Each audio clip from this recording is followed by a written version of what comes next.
दोस्तों आज हम जीटीएल इंफ्रास्ट्रक्चर लिमिटेड कंपनी के बारे में बात करने वाले हैं क्योंकि इस कंपनी से अपडेट निकल कर आ रही है जिसके बाद इस कंपनी में हमें दोबारा से तेज़ी देखने को मिल सकती है।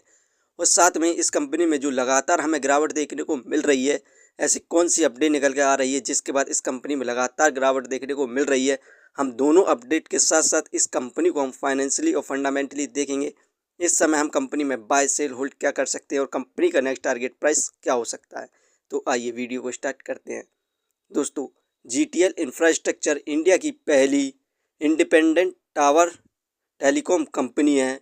ये कंपनी 2G, 3G, 4G और 5G यहाँ पर टेलीकॉम टावर को ऑपरेट करती है इंडिया और इंडिया के बाहर। दोस्तों जीटीएल इंफ्रास्ट्रक्चर लिमिटेड कंपनी का शेयर प्राइस अभी ₹1.02 चल रहा है। आज के दिन इस कंपनी में हमें 0.97% की गिरावट देखने को मिल रही है। वहीं पर एक महीने में इस कंपनी में ज़बरदस्त गिरावट देखने को मिली 15% की। एक महीने में इस कंपनी का हाईएस्ट प्राइस ₹1.24 था। इस कंपनी से जितनी भी अपडेट निकल कर आ रही हैं उन सभी को हम देखें तो यहाँ पर GTL infra completed one time settlement with Canara bank, all dues settle. Canara bank issue no dues certificate, legal case to be withdraw. यहाँ पर जीटीएल इंफ्रास्ट्रक्चर ने एक ही बार में अपना सारा कनाडा बैंक का कर्ज को चुका दिया है, जिसके बाद कनाडा बैंक ने जितने भी इस कंपनी पर आरोप लगाए थे, केस लगाए हुए थे, उन्हें वापस ले लिया है।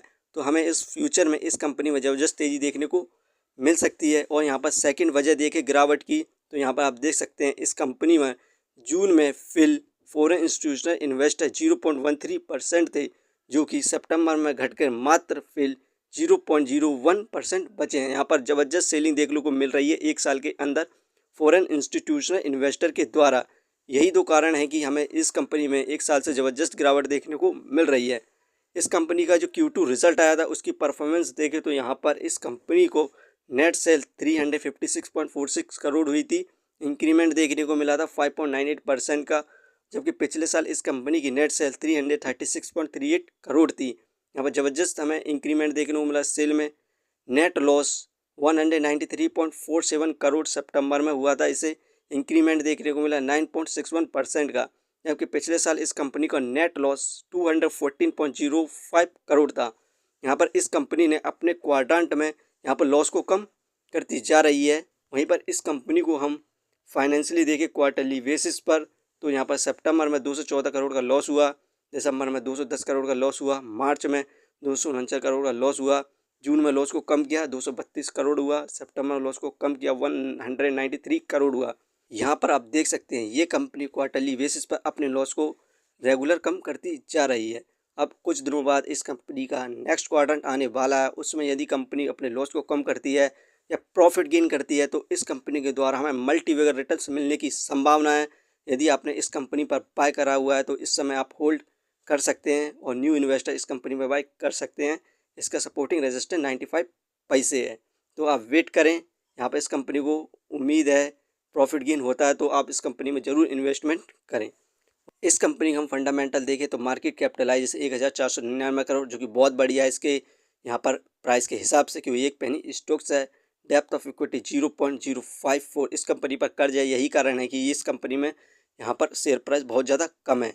रिटर्न ऑफ इक्विटी 13.86%, ये हमें पर ईयर लगभग 14% की रिटर्न्स दे रही है, जो कि काफ़ी अच्छे रिटर्न्स हैं। अर्निंग पर से -0.61 नेगेटिव में चल रहा है, डिविडेंड दे नहीं रही है। बुक वैल्यू 4.99, ये शेयर का प्राइस बहुत ज़्यादा महंगा है इसके बुक वैल्यू के हिसाब से, फेस वैल्यू 10। दोस्तों फिलहाल ये कंपनी फाइनेंशियली और फंडामेंटली ठीक नहीं है, क्योंकि ये एक बैंकरप्ट कंपनी है और इस कंपनी को लॉस होता जा रहा है। लेकिन आगे क्वार्टर का जो रिजल्ट आ रहा है उसमें यदि कंपनी प्रॉफिट गेन करती है तो इस कंपनी में हमें फाइनेंशियली और फंडामेंटली बेटर होगी और एक कंपनी के द्वारा हमें मल्टीबैगर रिटर्न मिलने की संभावना है। लेकिन इससे पहले यदि कंपनी प्रॉफिट गेन नहीं करती है तो भी आप इस कंपनी में शॉर्ट टर्म के लिए इन्वेस्टमेंट करते हैं, क्योंकि इस कंपनी का सपोर्टिंग रेजिस्टेंस 95 पैसे है। दोस्तों ये वीडियो सिर्फ एजुकेशन पर्पज़ के लिए थी। यदि आप किसी भी कंपनी या स्टॉक्स पर इन्वेस्ट करते हैं तो एक बार अपने फाइनेंशियर्स और एक्सपर्ट की सलाह जरूर लें। कभी भी लोन लेके इन्वेस्टमेंट ना करें, वरना आप भारी मुसीबत में पड़ सकते हैं। कंपनी के बारे में जानकारी सही लगी हो तो अपने चैनल को सब्सक्राइब करें, जिसका नाम है स्टॉक एनालिसिस। धन्यवाद।